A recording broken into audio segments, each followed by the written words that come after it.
totally a fiction that we created for ourselves.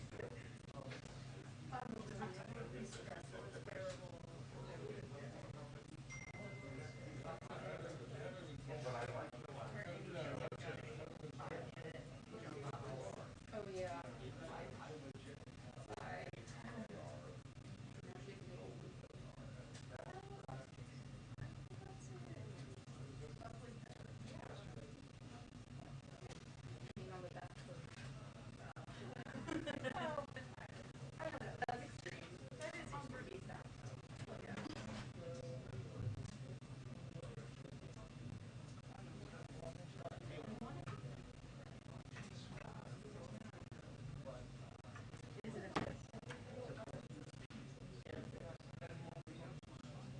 Two-minute warning for the briefing. 2-minute warning for the briefing.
To note for all of you at the top. Today, as you will have seen,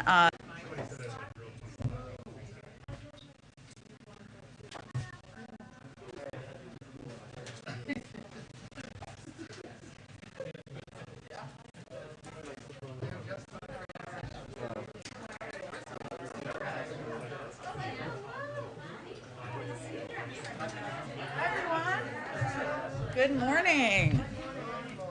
Okay, so we don't have a long time this morning because of a gather. If people want to stay, I'm happy to answer additional questions, but we wanted to get it in before the president left for his trip to the NIH. A couple of items I just wanted to note for all of you at the top. Today, as you all have seen, the president will announce new actions to combat COVID-19 as we head into the winter months and face a new variant. We're pulling out all the stops to get people maximum protection from this pandemic. The president will talk about a new nationwide booster campaign to get people their highest level of protection yet. Kids vaccines being widely available and the launch of hundreds of new family clinics to make it easier for parents and kids to get vaccinated together, and free at-home tests for Americans, also making them widely available to people who are uninsured at community health centers and other locations where people can go. Taken together, the actions announced today will build on our strong progress. They will help protect people, slow the spread of COVID, accelerate our path out of the pandemic. Our view and belief, and the belief of our medical team, is that we have the tools to keep people safe. We're executing on a robust plan that builds off of all the actions we've taken to date. We are not starting from scratch here.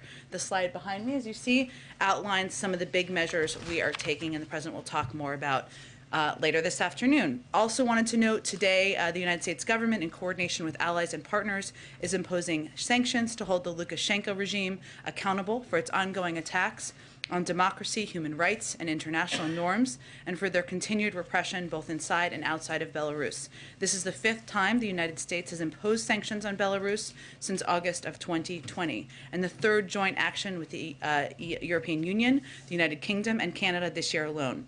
It reflects our united determination to act in the face of the increased repression, including the detention of nearly 900 political prisoners, and in response to the Lukashenko regime's callous exploitation of vulnerable migrants from other countries and the regime's orchestration of migrant smuggling into the European Union. We will continue working together with allies and partners to hold accountable those responsible for human rights violations and abuses in Belarus. Alex, why don't you kick us off? Thanks, Jen. Considering samples of Omicron were found in Belgium, Germany, and the Netherlands before South Africa identified and announced the first cases there, can you explain how the U.S. is continuing to justify a ban on travel from just South Africa? And is the administration considering bans on travel to any of those other countries? And how long will the travel ban remain in effect? Well, we will continue to assess on a daily basis, and the President is meeting with his COVID team every single day, including this morning, to assess what additional steps should be taken to protect the American people. And he will always err on the side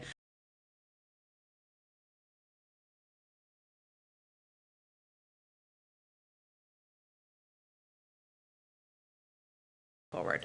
Go ahead, Jen. Jen, the announcement today that the President is making includes requiring insurance companies to pay for at-home, over-the-counter tests. Mm-hmm. Reimburse, yes. To reimburse customers for those tests. Will the government reimburse the insurance companies, or do the insurance companies just need to cover that cost? It's a very good question, Jeff. As you know, and I think may have seen in the background call last night, or if not, I'll provide additional information.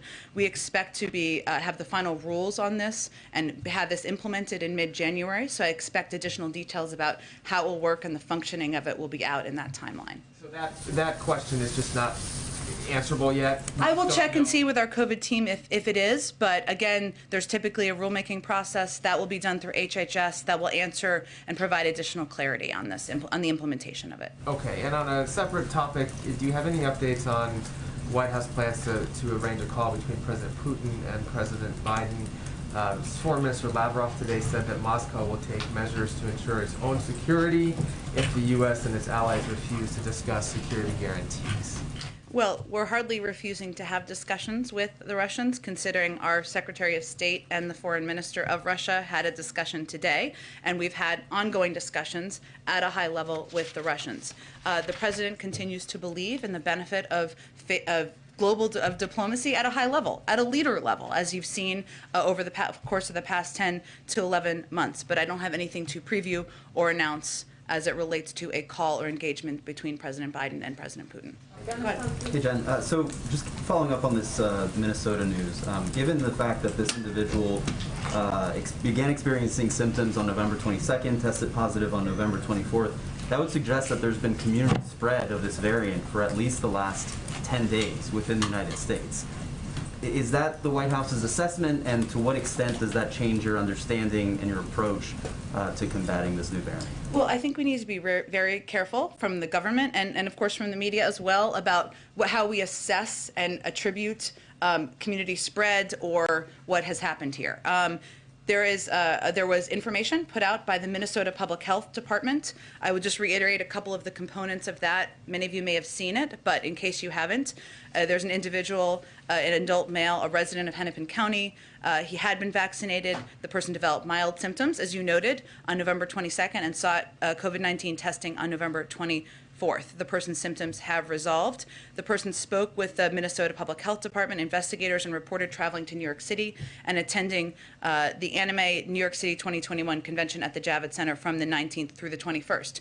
Any contact tracing, which is imperative and important, would be done through the CDC and public health officials as well. But I would also note that the Minnesota Public Health Department will do a press conference at noon, and we would expect they'd have additional information. Important question about contact tracing and what we anticipate. I just want to really rely on the public health officials to speak to that. And are you aware of any other cases of the Omicron variant in the United States at the moment, other than the Minnesota case and the California case? We have been very transparent. I think, hopefully you would all agree, about providing that information as it becomes available. It typically comes through public health departments. They often provide it themselves first, but we are in close touch every single day with state and local public health authorities. So not that I'm aware of, obviously, it, again, typically rises through public health officials. I would note, as this Dr. Fauci has said over the course of the last week, every single day, Even the restrictions we put in place was not going to prevent this variant from coming here. It would just slow. That was the objective. So we do anticipate there will be more cases, and we know that will be the case, and that's why we're focused on doing everything we can to fight the virus and the variant. Just big picture here. President Biden has repeatedly promised to shut down this virus. He has talked about wanting to end the pandemic. Is that still possible? Does he still believe that that is possible, or are we starting to shift now, especially with the rise of this variant, to perhaps accepting that we need to live with COVID for years to come? Well, first I would say there's a lot we don't know about the variant yet, and that is challenging and frustrating. I understand for Americans, for all of you, and we want to give the space and time for the public health officials who are working 24/7 to assess and provide guidance on it. There are a range of options, as Dr. Psaki has spoken to and our medical experts have spoken to.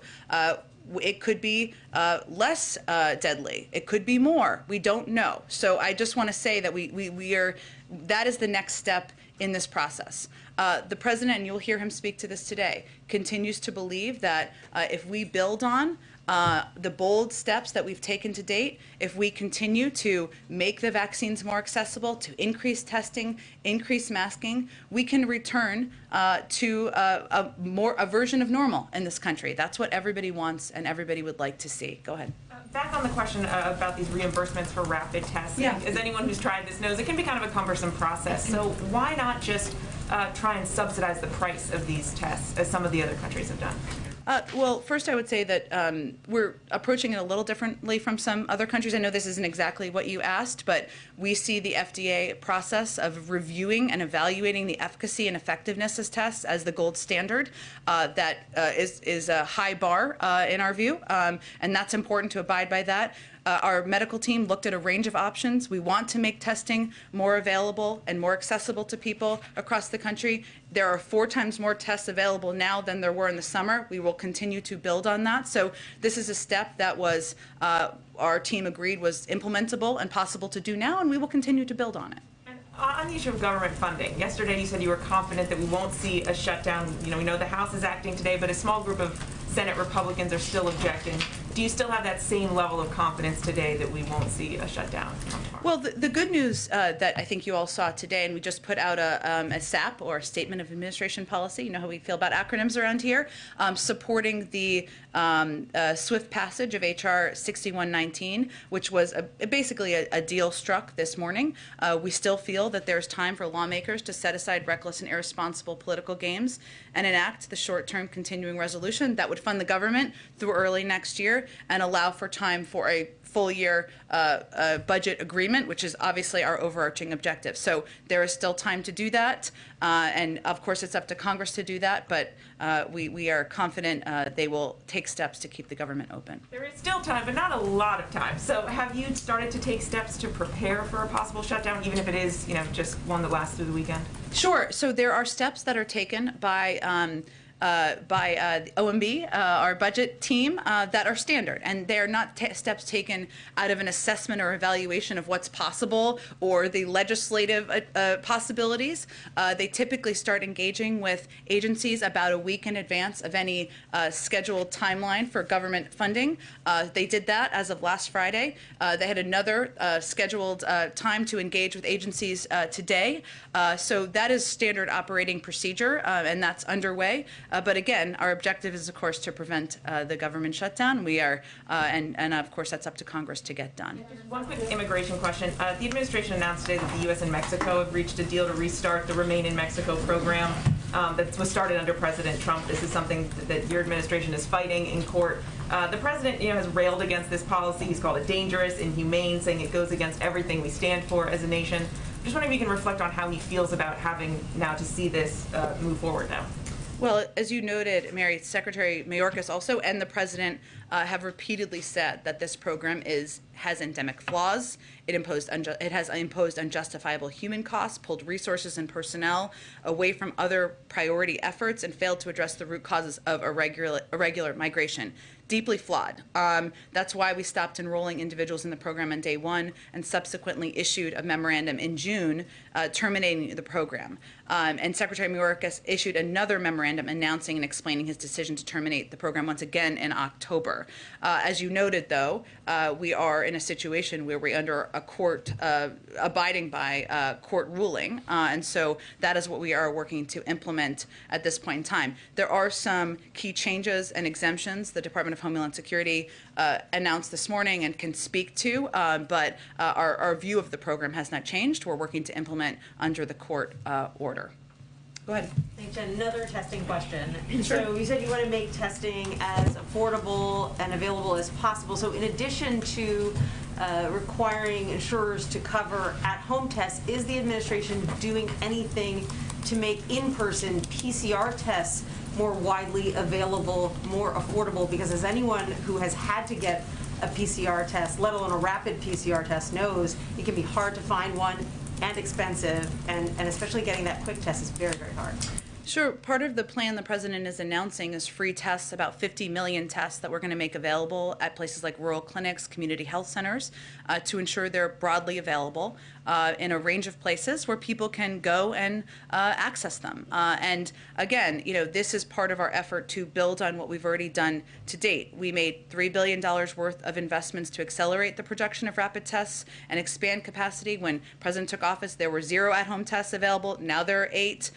This supply will quadruple this month from where we were at in the summer, and we're going to continue to build on this. So this is a step to make it more affordable for people at home, but to also make them more widely available at a range of locations, community health centers, rural health clinics, so that people can go and find them.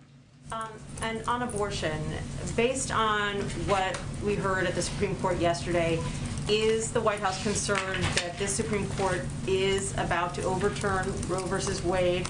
And what, if anything, are you doing to prepare for that possibility? Well, I'm not going to make an assessment of how the Supreme Court will rule, but what I will say is that the president is committed to working with Congress to codify the constitutional right to safe and legal abortion as protected by Roe. He's announced his strong support for passage of the Women's Health Protection Act, urges Congress to pass it. And again, I would reiterate something I conveyed yesterday, that he believes that Mississippi's law blatantly violates women's constitutional rights to safe and legal abortion. Every American deserves access to health care, including reproductive health care. We're not going to predetermine how the Supreme Court will rule, but he supports codifying Roe through Congress. That's something that they can act to do. You think that's a real possibility? There is a bill currently, the Women's Health Protection Act, and he urges Congress to pass it. Go ahead. Thank you, Jen. A handful of key aides have announced either that they are leaving the vice president's office or are reportedly going to be leaving the vice president's office soon. Is the vice president not satisfied with the staffing that she has had so far, or do people just not want to work for her anymore? Well, Peter, I would say that working on a presidential campaign, I may be covering one too, I would say, to be fair, and working in the first year of a White House is exciting and rewarding, but it's also grueling and exhausting. It's all of those things at once. And many of the team members you're referencing. And I would just note there has been an announcement about Simone Sanders departing, but there hasn't been official announcements about others. So I would leave it to them and the vice president's team to make any additional announcements. But in my experience, and if you look at past precedent, it's natural for staffers who have thrown their heart and soul into a job to be ready to move on to a new challenge after a few years. And that is applicable to many of these individuals. It's also an opportunity, as it is in any White House, to bring in new faces, new voices, and new perspectives. And I expect you'll hear more from the Vice President's office on that in due time. So this is not a case of bad headlines about the vice president and a decision being made to shake up the staff to fix an image issue. You know, Peter, I think I spoke to it, and I would note that, and I'll just speak to Simone since I knew her before, and she's been officially announced, and I knew her even before she joined the Biden campaign, sitting on many panels with her on CNN sets. And knowing someone like her, she joined the campaign early on, as many of you know. She's been a part of this for 2.5 or 3 years.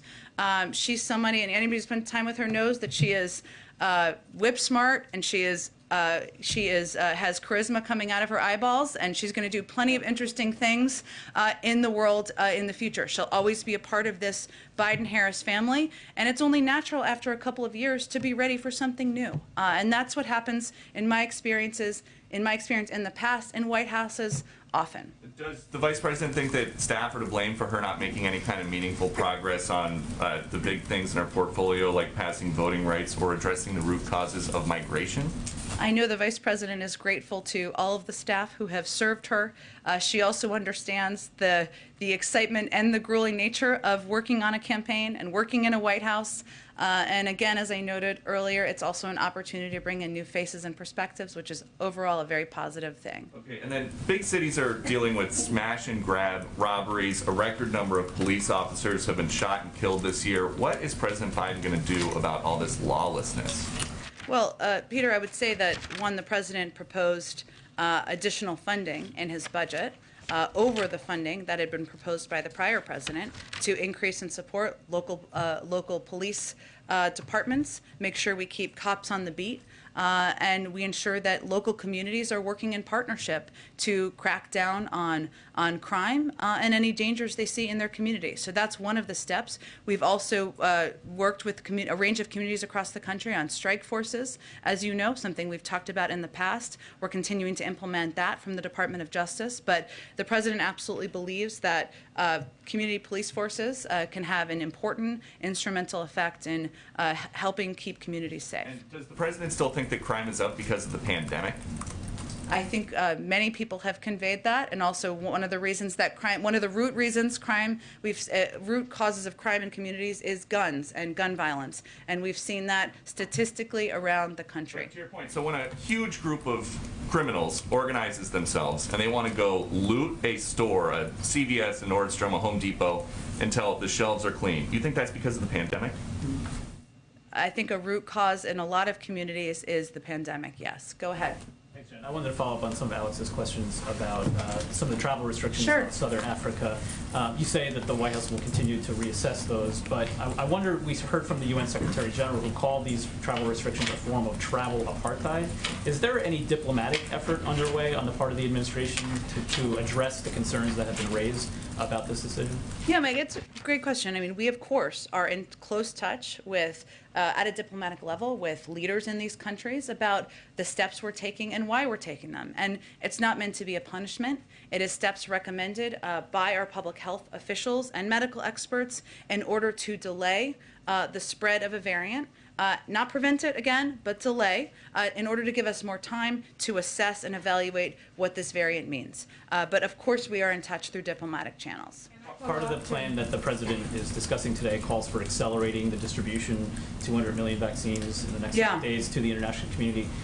The president, though, indicated the other day that, at least as it relates to South Africa, the problem was not the supply of vaccine, but the implementation, the wariness among some of the citizens. Can you discuss a little bit more about what is going into the decision about where to send these vaccines and how? Yeah, another important issue that probably we don't talk about enough, because it's not just vaccine supply. It's know-how. It's the ability to get shots in arms. It's the ability to have staffing. It's vaccine hesitance, which we've experienced in this country. We have a lot of lessons learned. And we're also working through programs through USAID, through the State Department and others, to ensure we are augmenting support in those areas as well. So we are prepared to provide additional vaccine doses to South Africa when they're prepared to receive them, and that is an open communication. We're having an open discussion about that as well. And then lastly, this is a version of a question we ask you often, but given the fact that the president had his doctor's appointment. More Fed nominees coming. What else you got? Given the fact, though, that the president was just in Minnesota, obviously the latest case of Omicron was from there. I'm wondering, you had announced as part of the travel that this was a ramp up of a national travel campaign on the part of the president and the administration. Yeah. Are there any determinations being made about the president, where he travels, how often he travels, given concerns about this? We saw him as well, a long rope line when he was there after the event. Is that the kind of thing he might be discouraged from doing until we know more about just how transmissible this is? That has not been advice given by our health and medical experts at this point in time. Obviously, we abide by CDC guidelines, but I would expect, and our plans are moving full speed ahead at this point, to have the president travel around the country, sell his infrastructure plan, make clear to the American people what he's doing to lower their costs. So you'll see him out on the trail, I would expect, next week. Go ahead. So can I Thanks, follow up Jen. on this question, please? Oh, go ahead. Given what you said about the first year of the White House being so grueling, are you expecting or preparing for turnover here at the White House among senior ranks? I think I noted that because I've worked here before. And in my experience, especially in the first year or first 2 years, if you think about it, it's not just being in a White House for a year. A lot of people have also did the campaign prior to this. And that means 2 years, 3 years. I'm looking at some of the people who covered the campaign. So again, I'm sympathetic to you all as well. I don't have anything to anticipate or preview for you, just to note that in my experience is a normal course of events, that people are ready to do something new. They're ready to spend time with their families. They're ready to sleep more, and that is to be expected in the first year, 18 months, 2 years of any White House. On another topic, there's language in the Senate's NDAA amendment package that would create a nonpartisan commission looking into the war in Afghanistan. Does the president support a commission like this? I know I had seen that, and I had meant to ask our team about this. Let me get you something right after the briefing on it. I know that we have spoken in the past about our openness to looking into the last 20-year war, mistakes made, what can be learned from that, but let me get you something more official from our team. Go ahead. Thank you so much, Jen. On the new requirements for all travelers getting tested 24 hours before arrival in the U.S., who's going to be responsible for covering the costs for tests for Americans? Will that be individuals or insurance companies? For Americans who are coming back into the United States? Correct. Let me check. It's a good question, and I just want to make sure I give you accurate information. And another on the testing requirements. In many countries, it's still very difficult to get COVID tests, particularly ones with less than 24-hour turnaround in a timely manner. So what considerations are being made on this given the new requirements? Well, as we're implementing any of these policies, we obviously take into consideration, as you know, in our prior announcement about requirement of vaccination, in countries where that wasn't available. I will check and see if there's any exemptions or anything that is going to be applicable in the same regard. Can I ask you one on student debt as well? Is the administration at all considering continuing to defer student loan payments past January, or to at least keep interest rates at 0% in order to provide relief for Americans who are still hurting? And if not, I don't have anything to preview about a decision on that front. I'm not sure one's been made yet. Go ahead. What's the administration's response to OPEC Plus saying they're going to go ahead with their planned output increase? And in light of that and the dropping oil prices, is the administration reconsidering its SPR plans? On the second part, we have no plans to reconsider. On the first part, we appreciate the close coordination over the recent weeks with our partners, Saudi Arabia, the UAE and other OPEC Plus producers to help address price pressures. We welcome the decision today to continue the 400,000 barrels per day increase. Together with our recent coordinated release from the SPR, we believe this should help facilitate the global economic recovery. And the president is committed to doing everything in his power and work with other countries to bring down costs for the American people and continue our strong economic recovery. As you know, this is an issue not just happening in the United States, but around the world. And hence openness to close coordination on it. Just to follow up on one of the questions that Mike asked. Sure. Right when the infrastructure bill passed, you said that one of the things the president would be doing is local TV interviews. Yeah. I think he's only done one so far. I know that the First Lady did one, I think, more about Christmas yesterday. So is there a plan for him to do that in a real way in the next couple of weeks? I would very much like that to happen. We are always competing with time on the schedule. I'm going to be honest. His schedule has been quite packed, but he would like to do it. We're working to get it on the schedule. So I don't have anything to predict or preview for you at this point in time, but hopefully we will be able to add some local interviews in the next couple of weeks. Go ahead. Thank you. Is there anything beyond economic sanctions that the United States is willing to do if Russia takes more action against Ukraine? Well, without I'm not in a position to preview at this point in time anything we're considering. Obviously, our Secretary of State is still on the ground, I believe, having these conversations with our European partners, and anything we would do in close coordination with them. As you know, one of the areas of discussion has been providing additional assistance, security assistance to Ukraine. I don't know if you're asking about that, but I would point to that. We have provided a great deal of assistance over the course of the last several months. So that's another area, obviously, we would look at, but I don't have anything to preview on any of these fronts at this point in time, other than we are in close coordination, preparing a range of options, and have conveyed directly to the Russians that if they proceed as they did in 2014, that we have a range of options that we will consider taking. One question on COVID, and I know that you kind of get variations on this a lot, but with the testing, public health people are saying, well, why not just ship these rapid tests to every American household? Or why not require vaccine or a test to fly domestically? Why not go further in the direction of public health and mandates, given the potential risk and the fact that we're headed into winter? Sure. Well, one, I would say that nothing is off the table,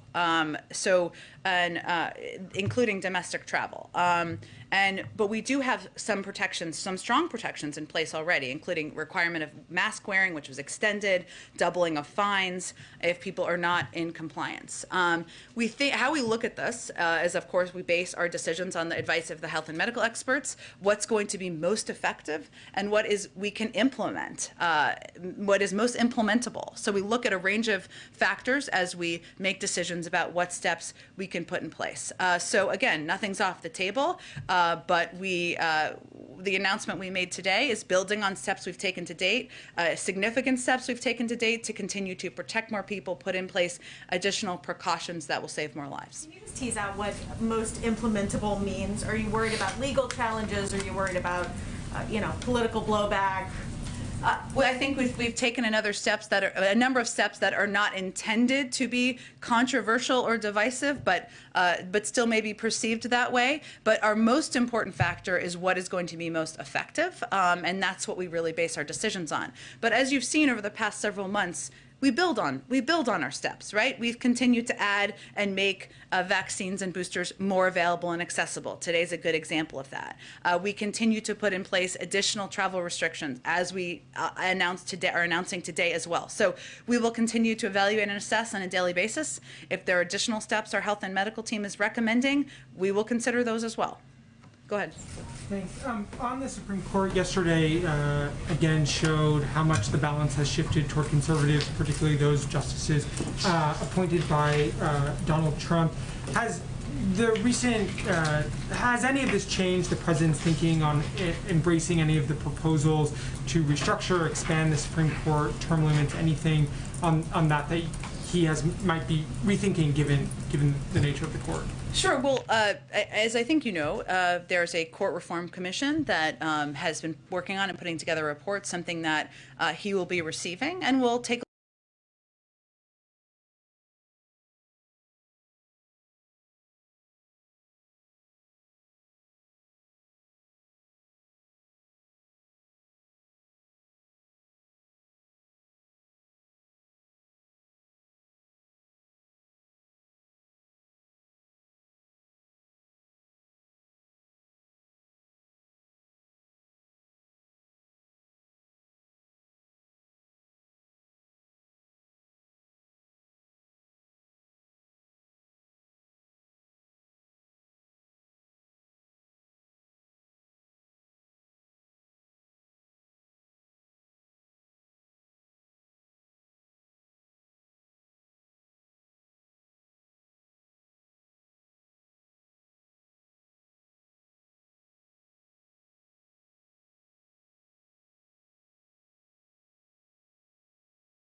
the fact is this variant we've been aware of it for about a week now, right? And so our economic team will continue to assess, and we will provide updates if needed, if there are areas of concern. Now, what we don't know right now is a lot about the variant, where there's still a lot we need to learn, including how deadly the variant may be, the effectiveness of our vaccines. Those will all be factors as our team looks at the impact. I think what the president was speaking to is his view that there's a lot of progress we've made on the supply chain bottlenecks.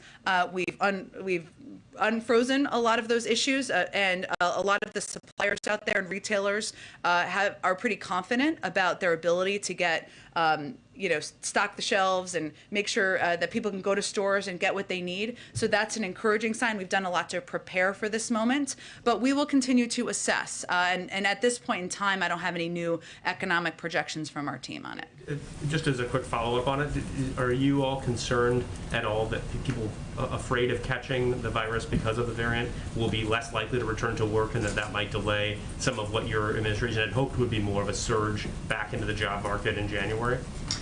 Again, really good question. I think right now, what our focus is on is encouraging companies and encouraging organizations out there and large entities to take steps to protect their workforce. And that includes, and that's why it's so important for us to continue to advocate for getting people vaccinated, getting people boosted, making sure people are abiding by mask guidance. We know these steps work and they can protect people, and our medical doctors think that they are still going to provide additional protection from this variant. We'll know more in a couple of weeks, which is good, but we've been very focused on that so that employers and companies can also ensure and convey to their workforce that they will be safe and they're abiding by these recommendations.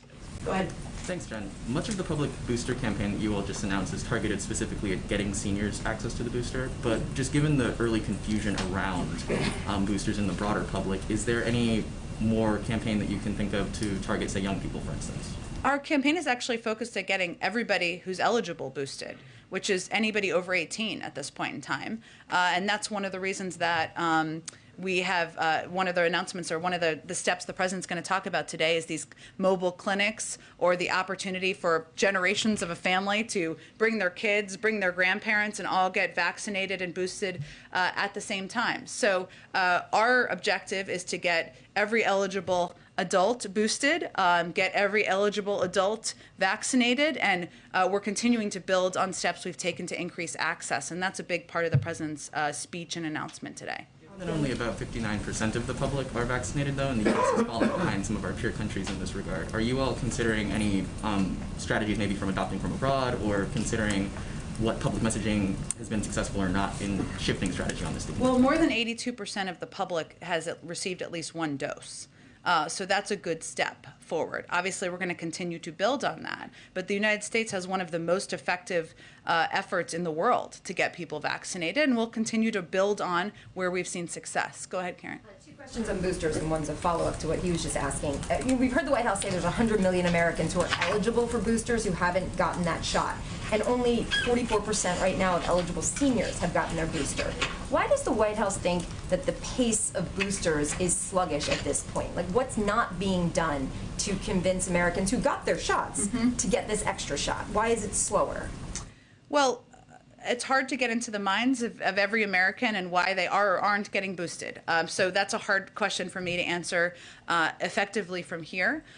What we do know, obviously we don't want to be, we would prefer not to be in a situation where we are dealing with an unknown variant. I think everybody can understand that.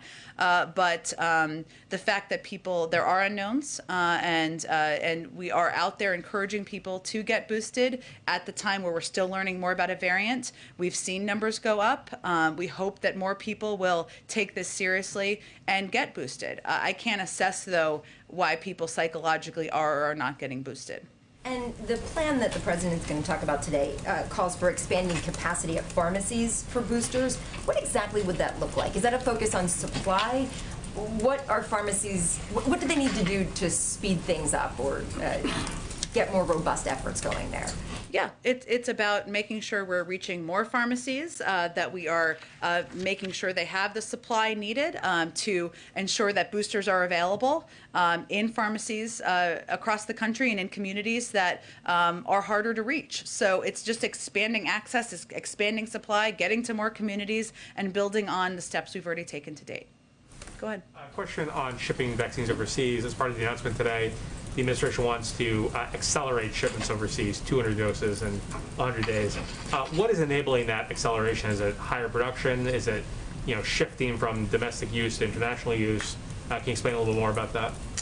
Well, we've always committed to doing both domestic and international use. I don't believe it's taking away from our domestic supply. Yeah, it's expediting our plans to provide vaccines to the global community.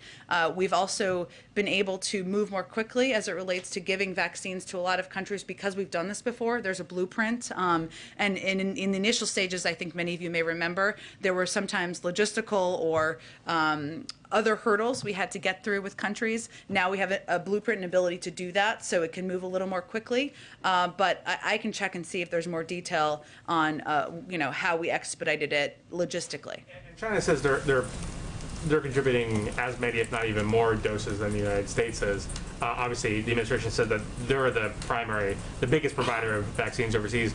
How do you compare what the U.S. is doing and what China is doing? How do you compare those two vaccination efforts? Well, I don't have their numbers in front of me, but what I can convey is that we are providing doses to the global community with no strings attached. I don't think that's the case for every dose from China. Should have an assessment of how effective the Chinese vaccine is? I don't have any from here. You should ask the public health experts that. Go ahead. I just wanted to follow up on the issue of domestic air travel that came up a second ago. You said nothing is off the table. Does that mean there are active discussions about a vaccine requirement or some other change when it comes to domestic air travel? Can you clarify how active that conversation is, whether we could see something before Christmas? I don't have anything to predict on that front. There are active discussions about a range of things that will never see the light of day every single day. And our COVID team is going to continue to bring ideas forward, continue to make recommendations. We'll see what they come up with and what's discussed. And the president takes their advice and counsel very seriously. But I would say there's discussions about a range of options every day. Go ahead. Thanks, Jen. I have two questions about the upcoming Democracy Summit. Sure. So there's been concern among some Asian countries that the summit is putting them in an uncomfortable position because they feel like they have to choose between the U.S. and China. What is your response to that? And Russia's foreign ministry and the Chinese embassy also raised concerns recently about the summit. So what is your response to their criticism that the summit is dividing countries? Well, our objective with this summit is to bring together 110 governments representing diverse democratic experiences around the world, as well as civil society and private sector leaders, to discuss how we can work together to protect democracy around the world, to stand up for democracy around the world. That's nothing we're going to apologize for, no matter what the criticism is from any country around the world. And it's an opportunity to also be clear that we should always be, no democracy is perfect. No democracy is ever final.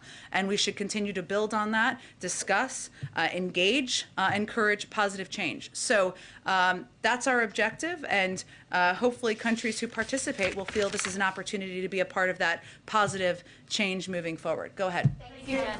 I appreciate it. So on these new COVID guidelines, only the new transportation mask mandate or the extension has a date attached to it. That is extended to March 18th. The rest of the measures are in place for the duration of the public health emergency. How long does the administration anticipate the public health emergency portion of this will last? Well, I can't give an end date on that because we're still in the middle of fighting the pandemic. I will note that there are a couple of pieces that we have dates on in terms of when they will start. I'm not suggesting that was your question, but that is the determination that will be made by the CDC, by our public health experts, not a political determination. So we will wait for their guidance on that. The 212F restrictions, though, were in place for 20 months, nearly 2 years. Is it your anticipation that we could see some of these measures in place for that long, or is it more a matter of weeks in this case? I can't give you an assessment of that because we're going to base it on the public health guidelines, what steps we need to take to protect the American people. Go ahead. Funding. Can I just ask on the funding really quickly? Most of these programs, if they require funding, are being funded by previous congressional packages and anything that's left over. Is there anything left over from the CARES Act and the American Rescue Plan, or does the administration need to go back to Congress to ask for more money if it were to, say, reimburse insurance companies for some of these tests? Well, there's also funding that was in the American Rescue Plan. There's funding that's been proposed in Build Back Better. I'm not aware of additional funding being requested beyond that at this point. Go ahead. Okay, thank you. Just follow up on international travel restrictions. Sure. Just to get an idea of what the general direction here is. You said the administration is going to assess day to day. And for example, today we learned that Norway is suspecting a large cluster of cases linked to the new variant. So what's the idea? Is it to multiply restrictions, or is it to lift those already in place because the variant has spread already and nothing can be done to delay the spread? Well, we're going to assess both, and it will be assessed by the CDC, by our health and medical experts, and we'll rely on their guidance. So I wouldn't expect the lifting of restrictions before we know more about the variant. We will continue to evaluate if additional restrictions need to be put in place. None of these are meant to be permanent. None of them are meant to be a punishment. They're all put in place to protect the American people, to hopefully save more lives. Go ahead in the back. Go ahead in the back. I wanted to ask about the second Omicron case from today. Sure. The CDC is saying that it was the individual who tested positive was at a convention in New York. Is there concern at all about super spreader events like that, where this individual was there, or with what happened in California? So the CDC is the best entity to speak to contract tracing, which they will do extensive contact tracing on. And I would also point to the fact that the Minnesota Public Health Department also has a press conference coming up at noon. So I will let them speak to how they're approaching that. Jen, on the travel restrictions. If I could also ask you about the at-home COVID test. Sure. The test, when can Americans expect to be able to use their private insurance to cover this? I know that there's going to have to be a rulemaking process out of HHS and Treasury, might be one more agency, labor in there. When can Americans expect to be able to actually use this coverage? That rulemaking, we expect to get clear guidance by mid-January. So that's really the next step. Beyond that, I can't predict at this point. But we are going to get free tests in places at like rural health clinics and community health centers. That's something we're going to start to do this month. Go ahead. Travel restriction. You keep pushing this narrative. Go ahead. Okay, let her finish. Let her finish. Let her finish. Let her finish. Let her finish. Sir, she was asking a question. Go ahead. Go ahead. We will expect to learn more about that process in mid-January. They'll give an update by then. Go ahead. Two questions on the winter COVID plan. One question, one clarification. So the administration in that plan is releasing a safe school checklist, and it says to give schools a clear game plan on how to get as many staff and students vaccinated as possible. So is the president pushing for vaccine mandates for kids, or would they support, or would he support a vaccine mandate for school boards to impose that? Well, I think we gave more description of this, but let me give you an example. And as somebody who has kids in elementary school, other people may relate to this. Most elementary schools, or a lot of them out there, if there's somebody who tests positive for COVID, that often means that people with close contact also have to quarantine for a set number of days. That's the process in a lot of different schools. These decisions are made school district to school district.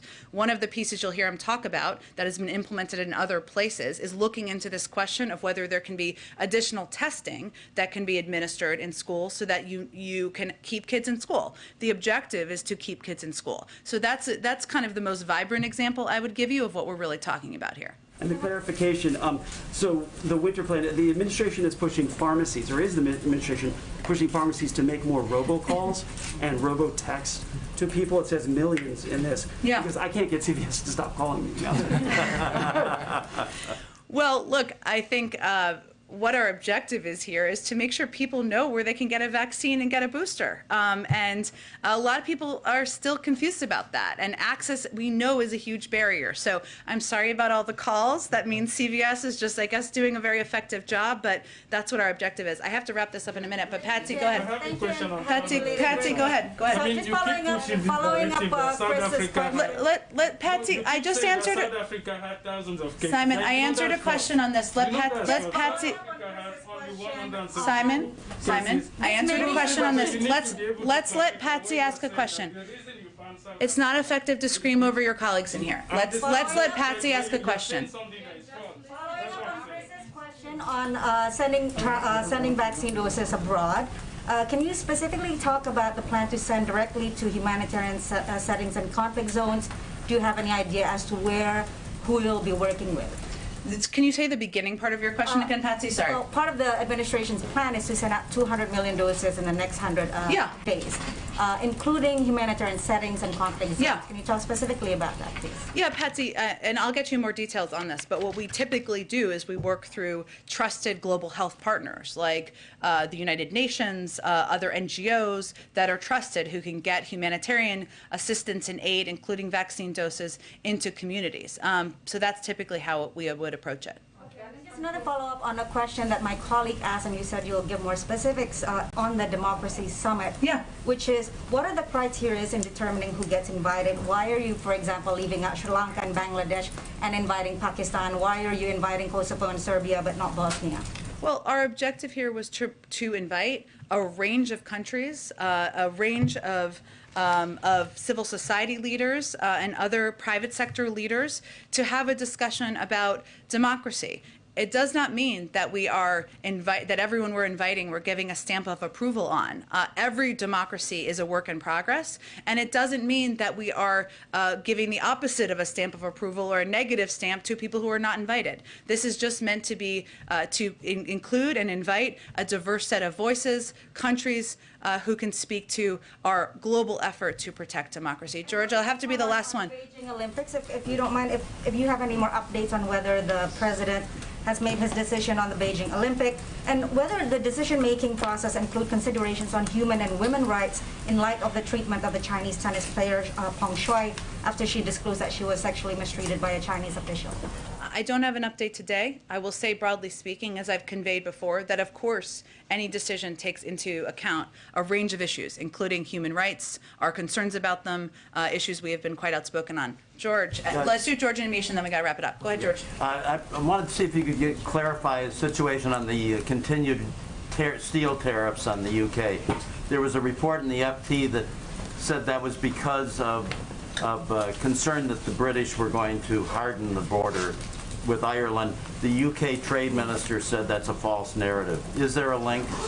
I'd have to check on that with our team. I haven't delved into that deeply today, so let me do that, George, and we'll get back to you. Go ahead, Jamish. Hi, I have two quick questions. The first is just because the Omicron variant is in several states, I'm just wondering if you could talk a little bit about why the travel ban still makes sense. And I know you talked about the timeline still being iffy, but could you just maybe explain a little bit more why those travel bans make sense right now? Well, again,